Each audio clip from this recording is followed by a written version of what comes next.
Good morning. मैं पुष्पा पारी DAV school से क्लास 5 को हिंदी विषय पढ़ाने जा रही हूँ। हिंदी विषय में है आपके पाठ 2 मेहनत की कमाई और भाग 1। मेहनत की कमाई में आपको बताया गया है कि हमें कभी भी जीवन में आलस्य नहीं करना चाहिए। अपनी जिम्मेदारी को निभाते हुए काम संभालना चाहिए। तो ये कहानी है आपके एक अमीर बाप का आलसी और निर्लज बेटा होता है। कैसा होता है बेटा? आलसी और निर्लज। उसके पिताजी चाहते हैं कि वह अपना व्यापार जिम्मेदारी के साथ संभाले, किंतु वह पिताजी जानते हैं कि बेटा लापरवाह है। वह काम समय पर नहीं करता है और मेहनत का कोई भी काम नहीं जानता। उसको मेहनत कैसे की जाती है नहीं मालूम है।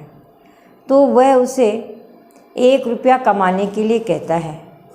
बेटा था तो आलसी, सुस्त भी था और लाडला भी था, तो वह 1 रुपया मांगने के लिए अपनी माँ के पास जाता है। माँ लाड प्यार में आके उसको 1 रुपया दे देती है। पिताजी इस बात को भली भांति जानते हैं कि ये लड़का मेहनत नहीं कर सकता और वह बेटा अपना 1 रुपया पिताजी को ले जाकर देता है। पिताजी भली भांति जानते हैं, इसलिए कहते हैं कि बेटा ये 1 रुपया कुएं में डालाओ। और बेटा आराम से उस रुपये को कुएं में डाल देता है।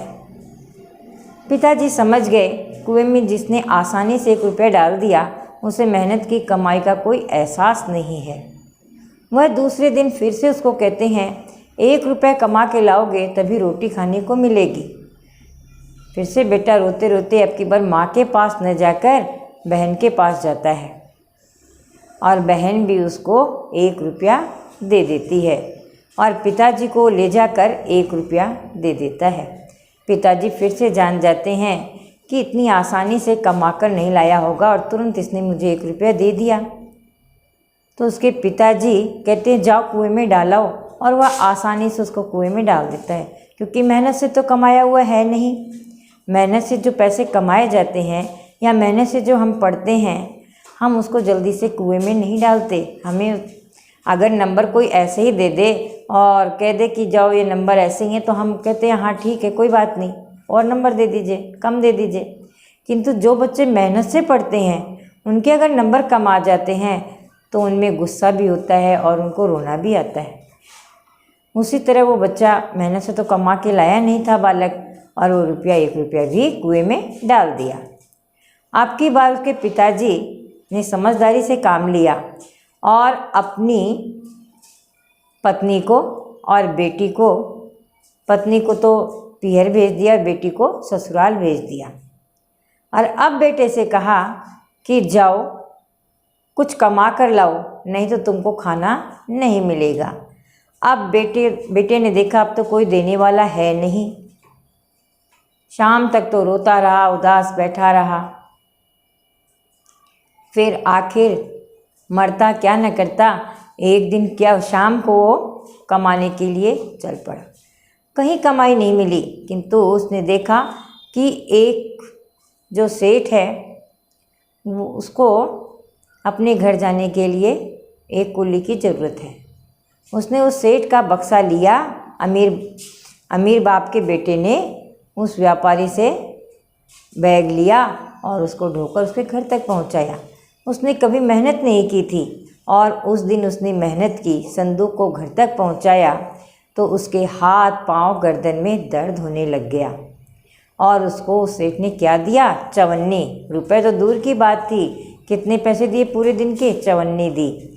और वो 54 ले जाकर अपने बाप के हाथ में रखता है। बाप जान जाता है कि आज ये इसकी 54 खून पसीने की कमाई है, और बाप बड़े इत्मीनान से कहता है जाओ इसको कुएं में डाल दो। अब बेटे को गुस्सा आता है क्योंकि ये उसकी मेहनत की कमाई थी। कहता है अच्छा मैं तो पूरे दिन कमा के लाया हूँ और आपके कहने से कुएं में डाल दूँ, ऐसा हो सकता है क्या? अब पिताजी समझ गए कि बेटे को व्यापार संभाला जाए, व्यापार संभाल सकता है बेटा, इसके ऊपर जिम्मेदारी दी जा सकती है। और बाप ने अपने बेटे को अपना सारा व्यापार संभलवा दिया, क्योंकि बाप समझ गया था कि बेटे को मेहनत की कमाई का महत्व समझ में आ गया होगा। तो बच्चों, आपने देखा, ये कहानी आपको समझ में आ गई होगी, अच्छी थी। आप देखो बच्चों, आप किताब में चित्र देख रहे हो कि बच्चा आलसी है, कामचोर है। पिता के कहने पर वो अपनी माँ से 1 रुपया मांग कर ला रहा है, और माँ का बेटा लाडला है ये, है ना। वो सोचते पिता से इसको डांट ना पड़े, माँ 1 रुपया उसको दे देती है। फिर देखो क्या कर रहा है, वो कुएं में डाल रहा है। उसके पिताजी समझते हैं, जानते हैं कि ये मेहनत से नहीं कमा कर लाया, और उसने कहा जाओ 1 रुपया कुएं में डाल दो। बच्चा देखो कितनी आसानी से कुएं में डाल रहा है, उसको कोई दुख नहीं है। देखो इसके चेहरे पर कोई भी पश्चाताप की लकीर नहीं है कि देखो मेरे पिताजी की कमाई और मैं कुएं में डाल रहा हूँ, नहीं है ना। क्योंकि वो लड़का कैसा था, निर्लज था। जो अपने पिताजी की कमाई हुई धन पर ऐश करता है, वो बच्चा कैसा होता है, लापरवाह और निर्लज, है ना। तो आपने देख लिया ना। उसके बाद देखो बाप ने उसको उस दिन खाना नहीं दिया और कहा जब कमा के लाओगे तभी खाना मिलेगा। अब पत्नी और बहन तो है नहीं घर पर, तो क्या करे कि उसने क्या किया, एक सेठ का संदूक उठाया और उसके घर तक पहुंचाया है। अब देखो उसकी हालत देखो कैसे हो रही है, पसीने में तर बतर है, थका हुआ सा है ना वो लड़का, है ना।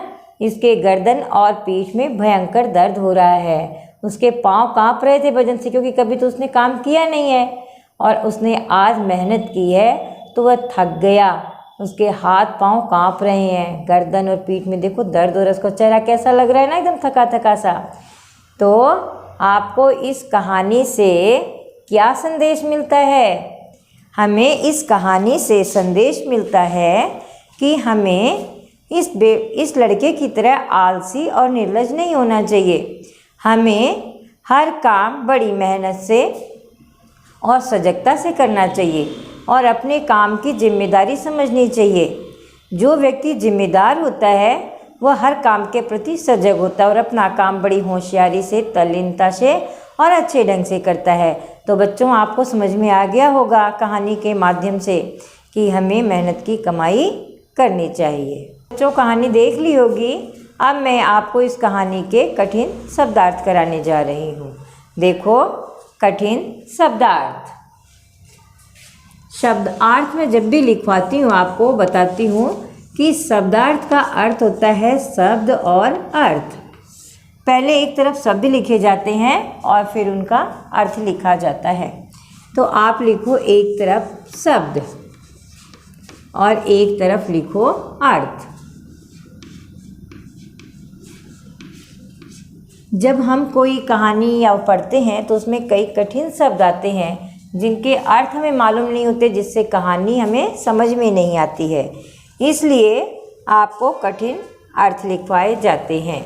निर्लज, सबसे पहला शब्द है आपके सामने निर्लज।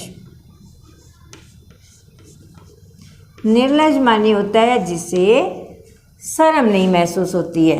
बेशर्म, जिसे हम बेशर्म भी कहते हैं, जिसे मांगने में और में कोई भी शर्म नहीं आती। जो लोग कमाते नहीं हैं वो क्या करते हैं, मांग भी लेते हैं, उनको मांगने में भी शर्म नहीं आती है। फिर दूसरा है आपके है शब्दार्थ इसमें झटपट। झटपट, मैंने काम कोई झटपट कर लिया, यानी मैंने काम तुरंत कर लिया, तुरंत या जल्दी, है ना। आप कहते हो ना मैंने ये काम फटाफट कर लिया, झटपट कर लिया।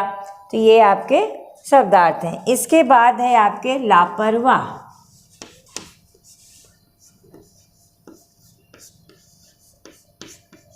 लापरवाह का अर्थ क्या होता है आपके, बेफिक्र या असावधान।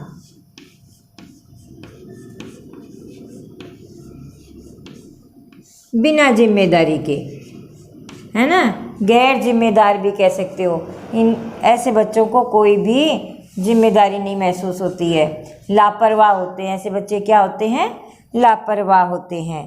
उसके बाद है विवश। विवश माने होता है मजबूर। क्या होता है? मजबूर। आपको हम पढ़ने के लिए पेपर में क्या कर देते हैं? विवश कर देते हैं कि पढ़ना ही होगा, अगर पास होना है तो पढ़ना ही होगा। तो आप क्या होते हो पढ़ने के लिए? मजबूर हो जाते हो। मिन्नत। मिन्नत माने होता है विनती। क्या होता है? विनती। मनाना, बार बार किसी को मनाना क्या होता है? मन्नत करना। आपका कोई दोस्त आपसे रूठ जाता है तो आप क्या करते हो? उसे बार बार विनती करते हो कि वो मान जाए। क्रोध। क्रोध में क्या होता है? गुस्सा आता है बहुत ज़्यादा, है ना। क्रोध को क्या कहते हैं हम? गुस्सा। कई बार आपको भी पापा मम्मी कुछ कह देते हैं तो आप क्या हो जाते हो? क्रोधित हो जाते हो कि आज तो मैं खाना नहीं खाऊंगा, है ना, पापा ने ये कैसे बात कह दी।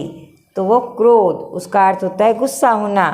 मेहनत। मेहनत माने परिश्रमी।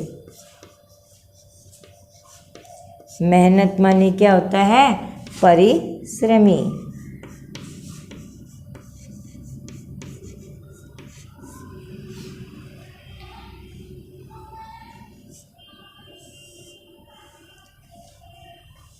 परिश्रमी। उसके बाद आपके देखो, आपके शब्दार्थ लगभग कठिन शब्दार्थ पूरे हो गए हैं। संध्या एक बचता है। संध्या माने शाम। संध्या का अर्थ होता है शाम से, रात से अर्थ नहीं होता है इसका। शाम 4 बजे से लेके 7 बजे तक का जो समय है वो संध्याकालीन समय कहलाता है। तो आपके ये कठिन शब्दार्थ पूरे हो गए। अगर आपको कोई दिक्कत है, कोई परेशानी है तो डीएवी स्कूल के व्हाट्सएप नंबर पर मैसेज कर लेना, नहीं तो ये सुंदर सुंदर अक्षरों में उतारना और आपको याद करना है। धन्यवाद।